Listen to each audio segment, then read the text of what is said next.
Okay, on this Monday, President Trump is expected to speak with Mexico and Canadian leaders today ahead of those tariffs that are supposed to kick in at midnight tonight.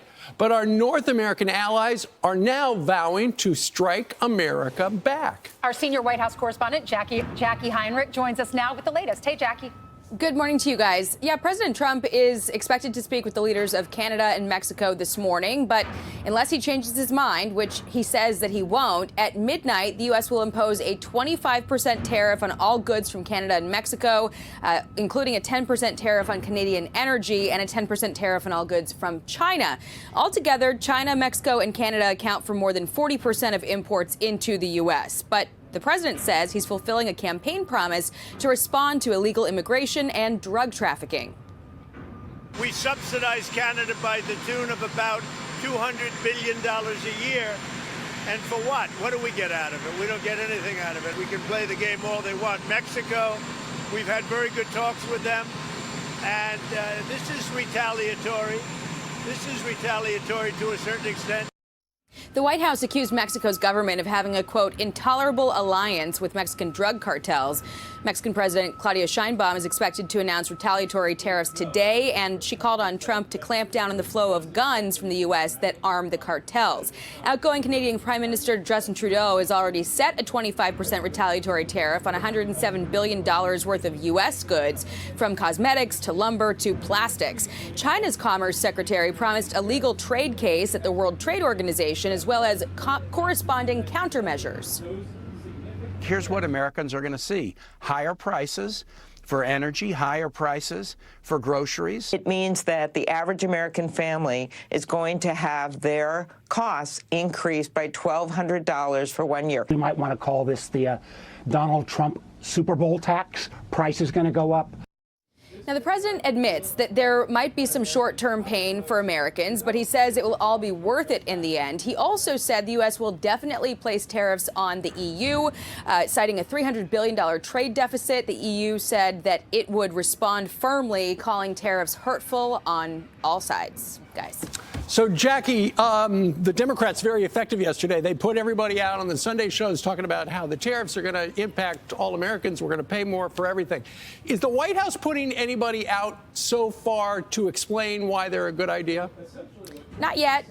There's plenty of sound from the president himself last night when he got back to the White House. This is also something that he's promised on the campaign trail for many, many months. That being said, we don't have a clear idea of the president's schedule yet today. Yeah, Lindsey Graham was defining it and fighting for it over the weekend.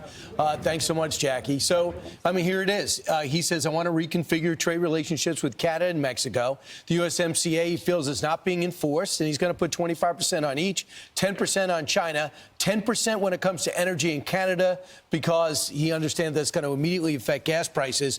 But I think the fact that they're both meeting today with both leaders say that there's something that could be at least delayed. But the reason for the emergency, to have an emergency tariff, you need to say, what's the emergency? And the emergency is, according to a 1977 law, to establish the emergency, it is fentanyl. Because look how many people it's killing. Look how it's coming across both borders. Therefore, there's the reason, and this is the action. Well, in particular, 2 weeks ago, he said there was an energy emergency, and so he signed that declaration.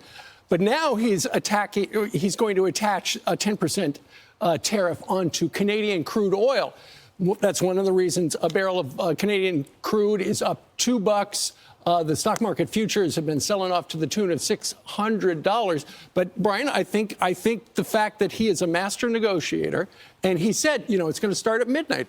There's a lot of time between now and midnight. He can make a deal with Mexico and Canada and say, OK, I was threatening 25%. You want it 10%. What am I going to get for that? 15%. What am I going to get for that? I bet there's a little give and take. I think there'll be a deal today. He says that we subsidize Canada by about $200 billion per year.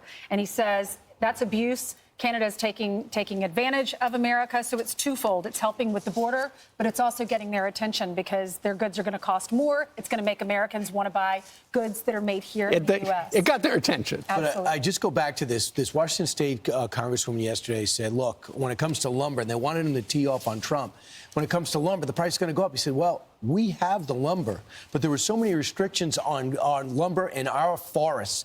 If they can lift restrictions, we could actually keep the lumber contracts here. Right. And I'm thinking to myself, ding, ding, ding, that's it. Put pressure to make U.S. lumber great again. It's all a negotiating tactic. And so let's see what happens in the coming day. Especially we need all the wood to rebuild these houses in California, too. Yeah, absolutely.